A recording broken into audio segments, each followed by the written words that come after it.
눈 밑 지방 재배치는 피부 처짐이나 근육의 처짐이 거의 없거나 눈 밑에 지방만 돌출된 경우 아주 큰 효과를 볼 수 있는 경우라고 할 수 있겠습니다. 하안검 수술은 일반적으로 좀 더 나이가 있으신 분들에서 많이 추천되고요. 그 이유는 네, 안녕하세요. 성형외과 전문의 이석현입니다. 네, 눈밑이 퀭하고 울퉁불퉁하게 느낀다면은 가장 우선적으로 생각할 수 있는 부분이 눈밑 지방이 처지고 돌출됐기 때문에 그런 느낌이 가장 많이 보이는 경우가 많고요. 또 그 눈밑 지방 아래에 있는 눈물고랑이 푹 파여 보여서 그 사이에 그 음영이 있는 경우에 그런 경우가 많이 있습니다. 또 추가로 피부 변색이 되어서 다크서클이 심한 경우에 그런 퀭한 이미지가 더 도드라져 보일 수 있습니다.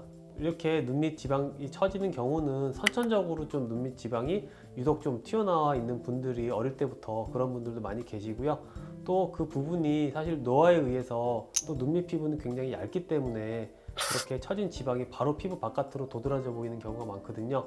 이 부분을, 이 이미지를 개선하기 위해서 가장 흔히 하는 수술로서는 눈밑 지방 재배치와 하안검 수술이 있습니다. 사실 눈밑 지방 재배치라고 일반적으로 일컫는 수술은 엄밀히 얘기하면은 결막 절개를 통한 눈밑 지방 재배치라고 해야 맞습니다.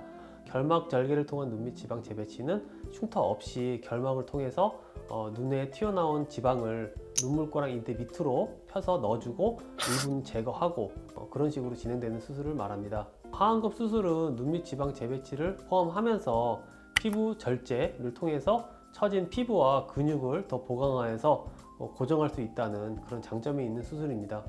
눈밑 지방 재배치가 난이도가 쉬운 수술이라고 말할 수도 있고요.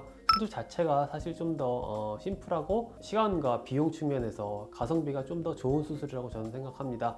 하지만 눈밑 지방 재배치 수술로서 하안검 수술과 가장 차이가 나는 점은 효과 차이가 좀 나고요. 처진 피부와 근육을 어떻게 해결할 수 없다는 그런 단점이 있기 때문에 결국은 하안검 수술을 하셔야 되는 경우가 많습니다.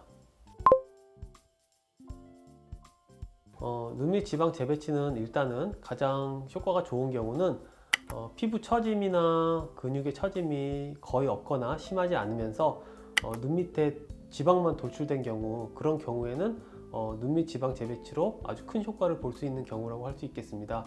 주로 20, 30대 젊은 분들이 이 경우에 해당되고요.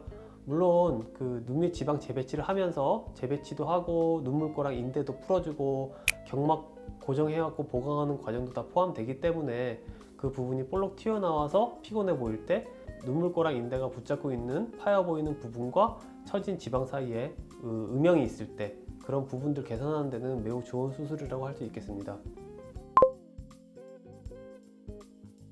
하안검 수술은 일반적으로 눈밑 지방 재배치 하시는 분들보다 좀 더 나이가 있으신 분들에서 많이 추천되고요. 그 이유는 피부와 그 근육이 좀 처져 있기 때문에 그 부분을 개선시켜야지만 좋은 효과를 볼 수 있기 때문에 그렇습니다.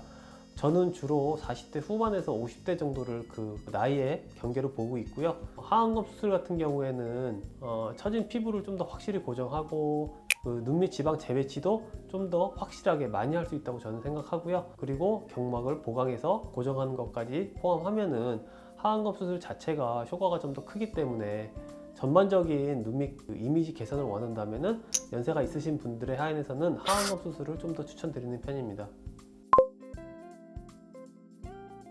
20대 분들한테 하안검 수술은 거의 해본 적이 없는 것 같고요. 그분들은 기본적으로 처진 피부가 거의 없거나 있으셔도 아주 미미하기 때문에 절제해야 될 피부와 근육의 양이 거의 없어서 눈밑 지방 재배치로 해결되는 경우가 대부분입니다. 본인이 인상이 조금 피곤해 보이고 다크서클이 심할 때 어떤 수술로서 어떤 방법으로 개선이 가능한지 자세히 알고 싶으시면은 전문의와 직접 상의하시는 것이 가장 좋은 방법입니다.